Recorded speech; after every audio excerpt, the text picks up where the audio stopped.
Good morning students, मैं नरेश कुमार, राधेश्याम सरस्वती विद्या मंदिर, हिंदी रचनात्मक। आज हम वीडियो नंबर 14 5/5/2020।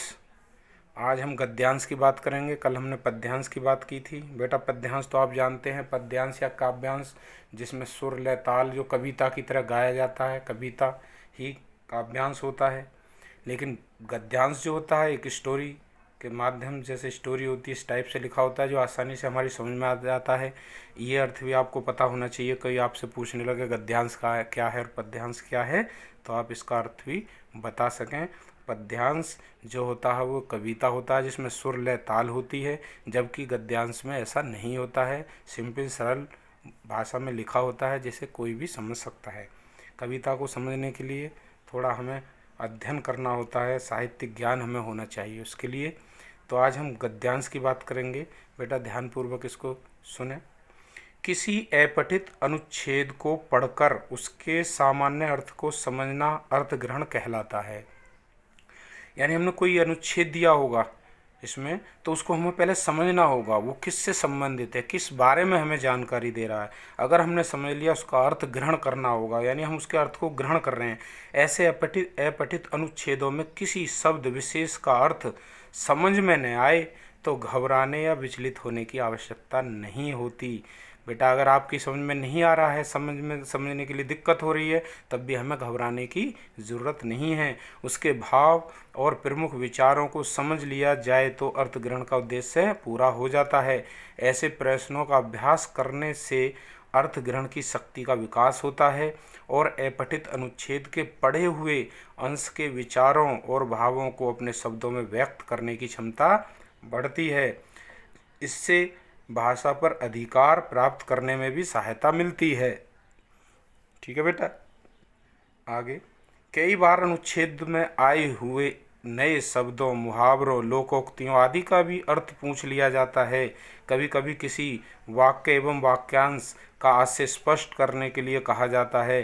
अतः एवं प्रश्नों का भली भांति और संगत उत्तर देने के लिए यह आवश्यक है कि उस अनुच्छेद को 2-3 बार ध्यानपूर्वक पढ़ा जाए।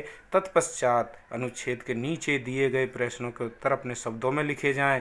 भाषा सरल, सुबोध और व्याकरण सम्मत होनी चाहिए।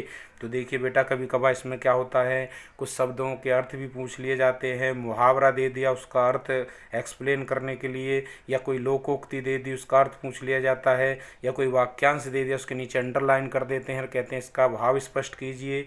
तो ऐसे भी क्वेश्चन उसमें पूछे जाते हैं गद्यांश में। तो इसमें कोई दिक्कत नहीं होगी, क्योंकि बेटा मैं इसके आपको एग्जाम्पल दिखाऊंगा और जिसे देखकर आपको पता लगेगा कि हमें किस प्रकार से गद्यांश के प्रश्नों के उत्तर देने चाहिए। ठीक है बेटा, ये देखिए, ये अपठित, ये बुक से नहीं होगा। जो आप पुस्तक पढ़ रहे हैं, आपकी जो सिलेबस में पुस्तक लगी है उससे बाहर अलग से आता है, तो इसको इसलिए आसान नहीं होता। किताब में जो दिए चैप्टर पढ़े होते हैं उसके आंसर हम आसानी से निकाल देते हैं। वो पठित गद्यांश पद्यांश भी आते हैं परीक्षा में। तो देखिए, ये अपठित आपकी पुस्तक से बाहर से आएगा, कोई भी आ सकता है, लेकिन मैं आपकी तैयारी के लिए ये आपको दिखा रहा हूँ।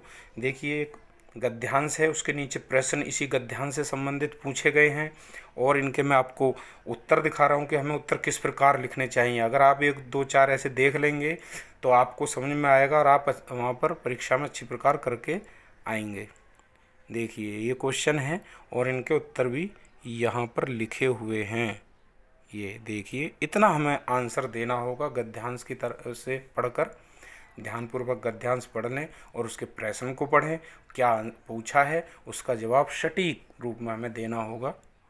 ठीक है बेटा, तो ये आप अपनी कॉपी में उतार लेंगे और इस प्रश्न भी उतारेंगे और उत्तर भी उतारेंगे। लेकिन परीक्षा में केवल प्रश्न दिए होंगे, उत्तर नहीं होंगे। उत्तर तो आपको लिखने होंगे। ठीक है बेटा, एक और गद्यांश है, ये देखिए यहाँ पर लिखा हुआ है, इसे भी ध्यानपूर्वक अपनी कॉपी में लिखें।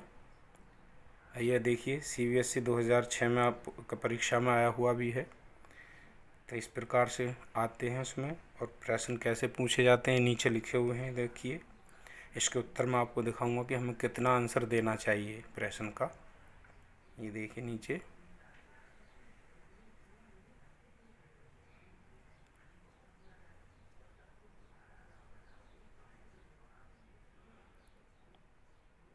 ये देखिए, अगर हम सटीक आंसर देंगे मार्क्स भी फुल मिलेंगे हमको, और ज़्यादा भी हमें नहीं लिखना होगा। देखिए 4, 6, 8, 10 लाइन के अंदर इन सभी क्वेश्चन के आंसर यहाँ पर दिए गए हैं, इतना हमको लिखना है। थोड़ा ज़्यादा भी हो जाए तो कोई दिक्कत नहीं है, ऐसा ज़रूरी नहीं है कि जो इसमें आंसर लिखे हैं वही आंसर होंगे। आप अपने मनोवेग से भी लिख सकते हैं, अपनी मनोवृत्ति होती है तो उसके माध्यम से भी आप अपने आंसर को थोड़ा सा चेंज भी कर सकते हैं, उससे कोई नंबर या मार्क्स आपके नहीं कटेंगे। एक और मैं आपको दिखाता हूँ, ये देखिए एक और भारतीय संस्कृति से जुड़ा गद्यांश है, इसे आप पढ़ेंगे। नीचे इसके प्रश्न भी दिए हैं, फिर उसके उत्तर भी मैं आपको दिखाऊंगा कि उत्तर कैसे लिखने चाहिए। तो इसे आप स्किप करके आसानी से लिख सकते हैं। सब क्लियर इसमें है, कंप्लीट आपको दिखाई दे रहा होगा। ये 214 शब्दों में लिखा है और इम्पोर्टेंट है, परीक्षा में भी ऐसे आते हैं। तो ये देखिए, इसलिए मैं थोड़ा टाइम इसलिए दे रहा हूँ जिससे आप आसानी से रोक के स्किप करके इसको लिख सकें। और इसके नीचे देखिए प्रश्न, ये प्रश्न है और इसके बाद इसके उत्तर हैं।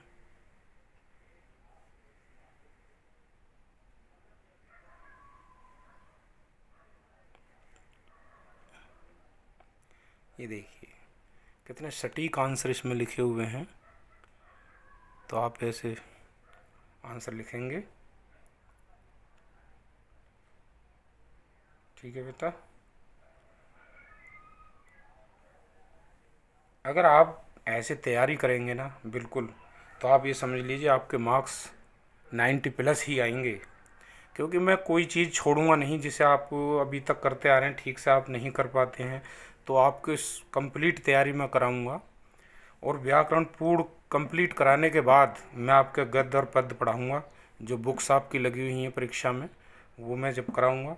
लेकिन इसे पूरा कंप्लीट करा दूंगा, लगभग कंप्लीट हो भी चुका है, थोड़ा कुछ रह रहा तो उसे मैं कंप्लीट कराऊंगा। आप इसको ध्यानपूर्वक करते रहें और समझते रहें, और आप देखना आप मुझे याद करेंगे। आपके नंबर जब आएंगे तो आप खुशी से बिल्कुल